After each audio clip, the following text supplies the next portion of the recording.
Football team, president of the journalism club. And my classmates voted me most likely to succeed, and I heard through the grapevine all the girls thought I was cute. Most of you guys are leaders at your high school, and you're all that and a bag of chips at your high school. I crossed the line of confidence and I became arrogant. I made one mistake. I believe in confidence, but arrogance is a dangerous thing. I was all that and a bag of chips at my high school. But I want you to know, when you leave high school, it's a big world out here. And when you start going to college campuses, there's other people on that campus that was all that and a bag of chips at their high school. I made a vicious mistake and I became arrogant. I want you to be confident, but don't you dare cross that line into arrogance. I was all that and a bag of chips at my high school. Some of you girls think you're cute, but there's girls out here cuter. Some of you guys think you're handsome, but there's guys out here better looking than you. Some of you guys are really smart, but there's people out here smarter than you. When I played high school basketball, the gymnasium was jam-packed. And when I walked in the stadium, my classmates would chant my name. Walter, Walter, Walter. Oh, I make myself sick thinking about how arrogant I became. I crossed the line of confidence, and I became arrogant. I got recruited from schools all across the country to play college basketball. They would ring the doorbell. I was sprawling on the couch. Who is it today, Mom? Who is it today, Mom? UCLA, Arizona State, Michigan, Minnesota, Wisconsin. Who is it today, Mom? Who is it today? I ended up going to the University of Minnesota. I got recruited by a guy named Clem Haskins. He walked into my house, 3-piece suit, fresh haircut. He looked like success. He looked like money. He looked like success. He looked like money. He walked into my house with confidence. He looked like success. He looked like money. In the business world, remember this. The moment someone sets their eyes on you, they place a value on you. The second time they evaluate you is when you open up your mouth. So if you want to be successful in business, always look like success, always look like money. And if you're not that smart, look good and be quiet. My coach walked into the house, 3-piece suit, fresh haircut, looked like success, looked like money. Came into my living room, started talking to my mom. He found out my mother is a native of Kentucky. Clem Haskins is a native of Kentucky. He stood in that kitchen and all he talked about was Kentucky.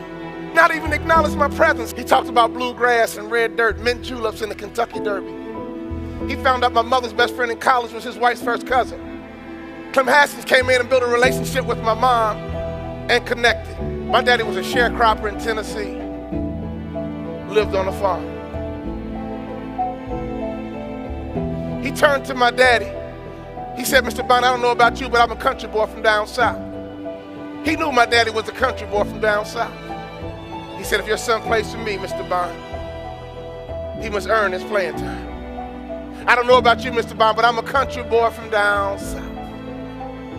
Here's my philosophy. Wherever I show up, I am the key. Whatever team I belong to is going to win. If I'm in student government's going to win.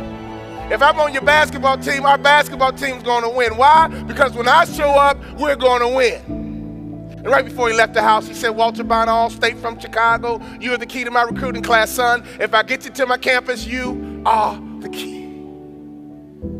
At your high school, you are the key. In your family, you are the key. That's the kind of confidence I want you to have. No matter where you go in life, any organization you belong to, make up your mind that wherever I go, we're going to win. Does that make sense? I got to the University of Minnesota. I showed up on campus. I met my first teammate. It went something like this. What's up, dog? My name is Walt Bond, All-State from Chicago. In other words, the Messiah has arrived. My teammate stood up and he said this. What's your name again? Walt Bond, All-State from Chicago. Okay. That's not bad, but my name is Willie Burton, All-American. Please don't cross that line of confidence into arrogance. All-American. Is that like a small town or something? All-American. The next day was the first practice. I'm going to find the toughest guy on the team. I'm going to dunk the ball in his face. Now I'm going to start like I was in high school. When I was in high school, I was it and a bag of chips, baby. At my high school, I was the man. So I got in the locker room and I found the toughest guy on the team. His name was Richard Coffey. Richard Coffey used to be in the military. He was a part of the 82nd Airborne. He had been in the military for 4 years before he even stepped foot on the college campus.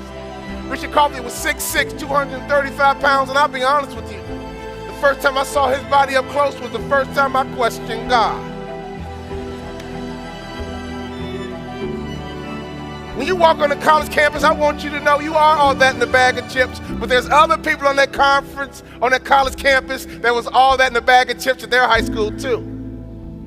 And for the first time in my life, my confidence began to wane. I got a hold of myself and I said, wait a minute, I'm Walt Bond, All-State from Chicago. My coach told me I'm the key to turn this program around. I'm gonna take this ball and dunk it in Richard Coffey's face. As soon as practice started, I grabbed the loose ball, went in with everything I had. Bring it on, Richard Coffey. Woo, let's go, baby. Bring it on, Uncle Sam, let's go. And right before I got to the rim, I saw a UFO. It was flying in the sky, headed straight toward me, and we met in midair. Bam, splat, boom, and down I go. Richard Coffey stood over me and said this, 82nd Airborne, we do it all. First to fight, last to fall. Get up, you little freshman. And before I knew it, my bottom lip started to twitch. Oh no, I'm about to cry. My only goal was to make it back to my dorm room without crying in front of my teammates. I made it back to my dorm room and brought out my boombox. I've been alone with you inside my mind, and in my dreams I kiss your lips 1,000 times. But all of a sudden it hit me. My coach recruited me based on my potential and not who I was at the time. See, when you get accepted by your respective college or trade school or wherever you go to the next level, you're going to get an opportunity based on your potential and not who you were at the time. See, colleges look at ACT and GPAs because they want to figure out what kind of potential does this student have. My coach recruited me based on my potential and not who I was at the time. Oh, I threw a good old pity party. For 3 days. In FFA, I came up with a plan. One day I'm going to play in the NBA. One day I'm going to play in an NBA arena. One day I'm going to play in front of real NBA cheerleaders. I love to speak to high school kids because you are loaded with potential.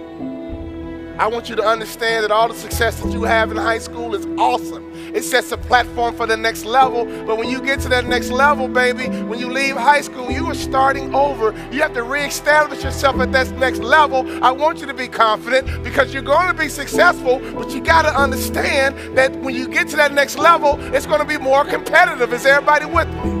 And I thank God for Richard Coffey. Him knocking me down like that convinced me that I need to get into the weight room and I need to develop myself. I found out that Richard Coffey can bench press 300 pounds.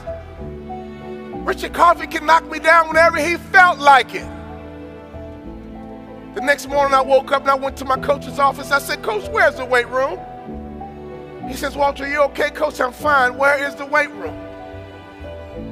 I got in the weight room, the only thing I could lift was the bar.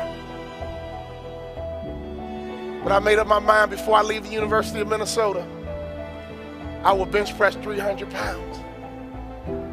And I got in that weight room, clank, clank, clank. And before I left the University of Minnesota, I could bench press 300 pounds.